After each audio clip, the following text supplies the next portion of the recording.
Hello বন্ধুরা, welcome back to my channel. আসসালামু আলাইকুম। আশা করি সবাই ভালো আছেন। আল্লাহ রহমতে আমিও ভালো আছি। তো আজকে আবারও চলে আসলাম একটি নতুন রেসিপি নিয়ে। তো আজকে রেসিপি থাকছে কচু রান্না। খুব মজাদার এই রেসিপিটি, অবশ্যই একদিন বাসায় ট্রাই করবেন এই রেসিপিটা। তো এখানে আমি প্রথমে একটি কড়াই বসিয়ে নিলাম। কড়াইতে আমি দিয়ে দিলাম পরিমাণ মতো তেল, আর দিয়ে দিলাম রসুন কুচি। রসুন কুচিটাকে একটু ভালোভাবে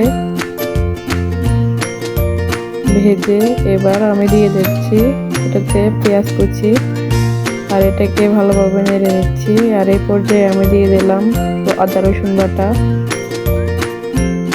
তো যেহেতু আমি কচু রান্না করব, তো কচুতে একটু রসুন বাটা একটু বেশি দেওয়া লাগে, হয় চুলকায় গলা।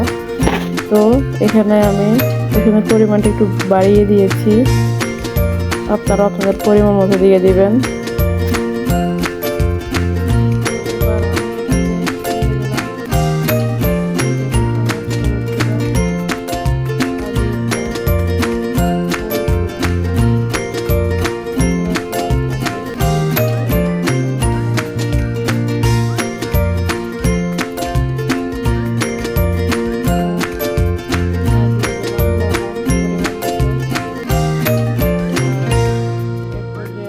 পানি অ্যাড করে দিয়েছি।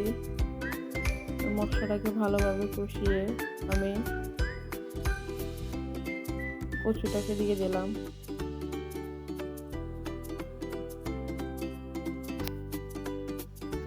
আর এখানে আমি কচুটাকে কিন্তু আগে থেকে একটু অল্প একটু হলুদ দিয়ে সিদ্ধ করে নিয়েছি আগে থেকে।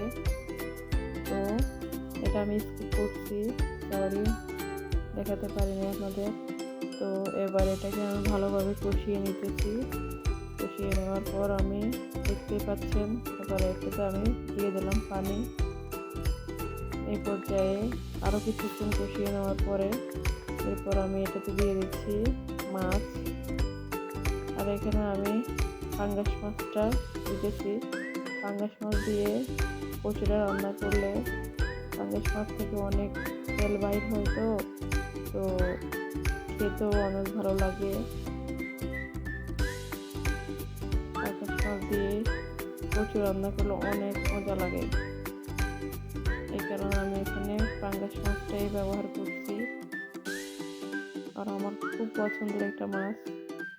তো বন্ধুরা, যারা আমার চ্যানেলটিকে এখনো সাবস্ক্রাইব করেন নাই, প্লিজ সাবস্ক্রাইব করে দিবেন, একটি লাইক কমেন্ট করবেন প্লিজ পাশে থাকলে।